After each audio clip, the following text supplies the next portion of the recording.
ल आइपुग्यो कन्याम हाम्रो गाडी। अब हामी चिया पिइसकेका छौँ अनि हामी यहाँ तयारी हुँदैछ। ल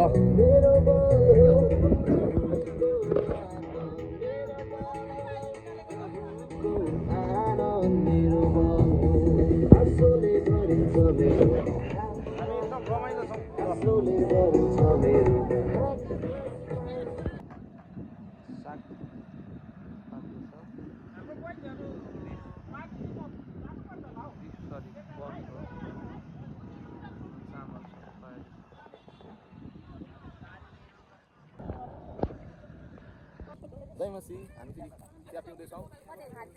हाम्रो बहिनी कति मेहनती छ काम गरेर अनि म यहाँ बसमा ढल्काएर चिया पिउँदैछु। अनि हाम्रो दिदीहरू हुनुहुन्छ, हाम्रो दिदीहरू हुन्छ